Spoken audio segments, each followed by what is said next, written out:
fundamental here, where the foil's going like this, is expected at 34 megahertz for this particular system. And we would drive the 34 megahertz vibration by tuning the source to 17 megahertz. So there it is. I, Fran Tanzella, bolted it now. So Fran had this made in the machine shop. What's the scale? So this is an inch or thereabouts. This is a few inches, 2 or 3 inches. This from here to here is, I think, 4 inches, something like that. So the foil is inside here. There's a pipe that's been cut. So this is hollow. Pipe that's been cut, foil's put on top. There's a washer screwed on top. There's 4 screws to hold it together. So there's nothing special. It's just trying to hold it in place. This thing can be moved up close to it to get the driver next to the foil. And when they're close, it sort of looks like this. And Fran's got a positioner so it can tune it with micron scale precision. They can bring it in and out. Another minor detail is that it's done in air. We'd like to do it in vacuum, but we have a very limited window, so we chose to work in air to make it easier. But air breaks down when you crank the voltage up, and so Mitchell put a resin on the driver, so PVDF resin. So it's something like 20 microns or so. In the later experiments, the earlier experiments with the charge emission was done with an uncoated driver. So initially we thought if we succeed in exciting the 1.5 keV state in mercury 201, we would be able to see it by checking for the electron from internal conversion. So that should be the biggest signal. So we put an electrometer here. We had a mercury coating on the surface, and the mercury coating is basically an atomic layer of mercury. So the idea is in Cargood's experiment, if mercury is present, it's present as a very small impurity. It's only there maybe because there's a tiny amount of mercury contamination in the chamber and it gets deposited or something. So we put monolayer kind of mercury coating. Probably I should get ahead of my story here. We saw some electron emission in this, but the mercury is definitely not the source of our signal. So in this case, the mercury for this part of the discussion, it doesn't matter, but we had mercury for all but the last.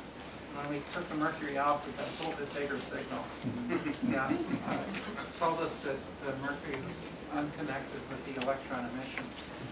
So here's an example of the spectrum that we get. Let me begin by pointing at the, this is sort of close to the 17 megahertz drive that would hit the compressional fundamental. And we see electron emission response from it. This feature right here, for the longest time we didn't know what it was. We tried to make it go away because we really wanted the compressional fundamental. After doing some theoretical mucking around, came to the conclusion that it's the n=2 transverse mode.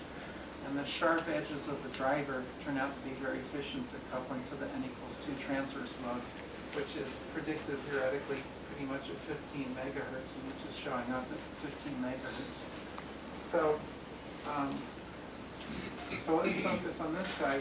We know that it's one of the fundamental vibrations. We're getting a lot of current out of it. The current's negative, consistent with electrons coming out. We've not done an experiment to verify that they're electrons. I think they're electrons. It's hard to imagine what else they would be. But in fairness and for full disclosure, we've not done an experiment to isolate that they have to be electrons and cannot be anything else when they first come out. The next thing you should notice is that the number of amps here this is not a small signal. This is a relatively large signal. I believe that this one was done with 3-volt drive for the driver to foil voltage. So here's the compressional. This is the compressional mode of the foil. The N=1. This is the T2. The transverse mode. There are issues when it gets hot. The sound speed goes down. There are other issues as well. Let me do a close-up of the 15 megahertz signal. So here's 2 volts, 3 volts, and 4 volts drive. And we're seeing that the electron emission is going up very fast with applied voltage. And if you like, over here you're beginning to see the 17 megahertz signal come up. It's sort of not coming up at all at the lower voltages when it first starts showing up. So these things, you know, there's voltages that they like, that they want to see before they start to come out. Here's the 15, here's the trace at 15.25 megahertz as a function of drive voltage. So the electrometers in the region here where there's noise, we see something that goes up pretty much like drive voltage squared for a while. And then it picks up and it starts going faster.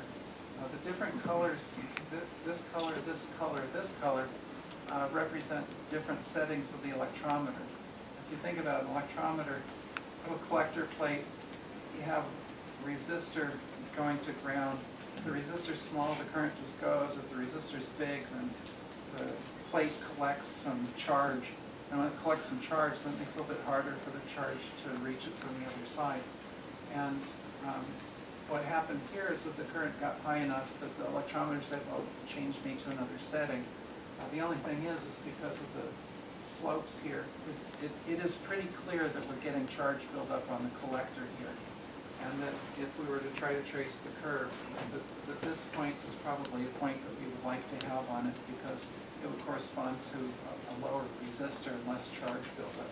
So probably this is going up this way, and we're not measuring it very well with the electrometer in this range. This is milliamp. If I'm not mistaken, I think the largest currents that France has seen has been roughly 1/30th of an amp out of square centimeter kind of vibrated piece of copper. Okay. Okay, so strong negative current, I think they're electrons. In this parameter regime, the T2 vibrational mode is giving us the strongest current, very nonlinear. Begin to wonder about how much electron energy is present. And in order to investigate that, Fram did a large number of experiments with different biases, plus and minus bias compared to no bias. I'm going to show the most respectable, cleanest, and most presentable version of the data. So in this, I believe red is plus and green is minus, but in a sense it sort of doesn't matter because the curves pretty much overlap. So what we're seeing is that 5 volts where the bias isn't impacting the signal, the current signal very well. So we can argue from this that the electrons probably have a good deal more than 5 electron volts. So you might say, well, that's nice, but how about bias at higher voltages? So granted bias at 100 volts, and 100 volts certainly has a bigger impact on the signal. So you might say, so we know that the electrons are coming out with 100 volts. And I'm going to say, well, not really, because there's 500 microns between the foil and the collector, and there's air in between. And the range of the electrons isn't all that terribly far. So they come out, they thermalize. So basically we don't have a good measurement of the electron energy. For reasons that will become clear shortly, I'm of the opinion that we're seeing electrons that can come out on the order of a few hundred volts to a kilovolt. So bias voltage summary. presented data for plus or minus 5 volt bias with a 4 volt drive voltage, much more than 5 volt, 5 EV energy. 100 volt significant energy, but foil is, there's a 500 micron air gap. Okay, as mentioned before, this current, the primary part of the current is definitely not due to mercury. And similar, if not larger, levels of current when there's no mercury on pure copper foil. Okay, so now a schematic. Again, this is very much a schematic. We're going to do the same kind of vibration. This time we're going to have mercury on the surface. For historical reasons, the configuration on this side is going to change. Now we're going to have our PVDF, which means our plate is, our driver is going to be further away from the foil. So we're going to run it at higher drive voltages. And I'll try to make a connection. You can connect the voltages from the new regime to the old regime shortly. 45 volts in the new regime sort of works like 2 volts in the old regime. So we're sort of going to be in the same, similar regime, maybe a little bit higher regime for X-ray measurements. And this box is a PowerPoint trying to put together a kind of version of an X-ray detector. The X-ray detector actually looks more like this. It's an Amptec X123 X-ray detector. This is really a cool detector. It's got onboard cooling, so you don't have to keep bringing the liquid nitrogen, pouring it in. And Larry's talked about frying some HPGE detectors. I managed to fry one by having it warm up without and still be on voltage. I wonder if Dave forgets me for that. Okay, so the detector's at the end of this arm, and the arm goes into the pipe. So this thing ends up being roughly 5 millimeters from the foil.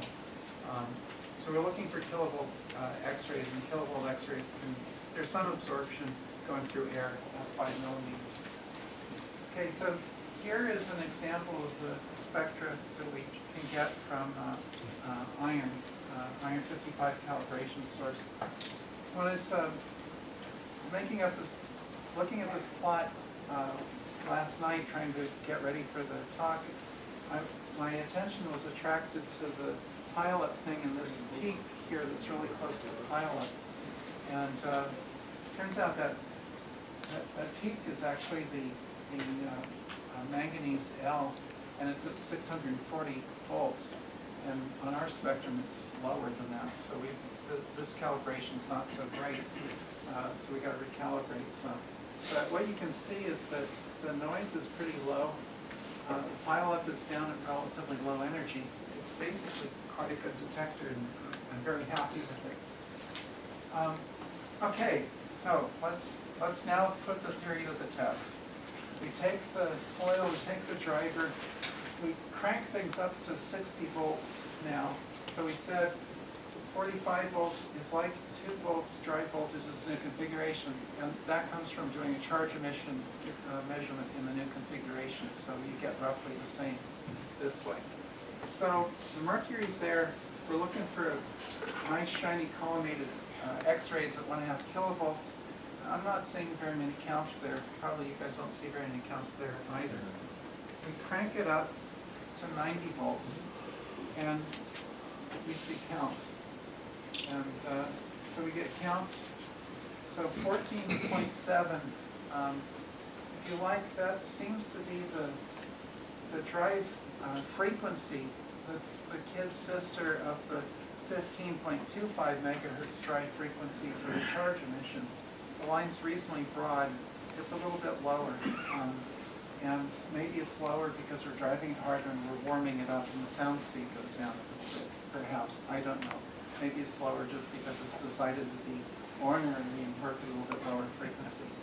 So here's the signal. The question is can we go to higher drive voltage? What happens? And so we've got 100 volt drive voltage. and back and forth. Right, so it's gone up to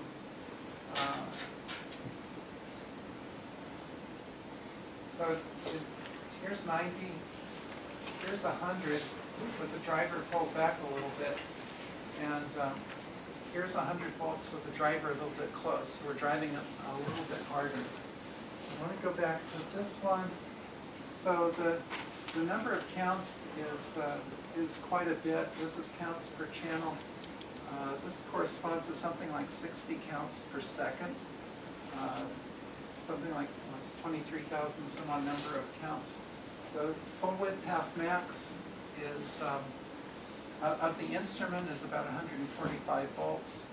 I was interested in it just recently. I calculated the variance, and the variance was the standard deviation was 80 volts calculated, which is reasonably close to 145 for a full width half max. Although I gotta go back. Anyway, it's close to being instrumental resolution here. It's got a base that's wider probably than that.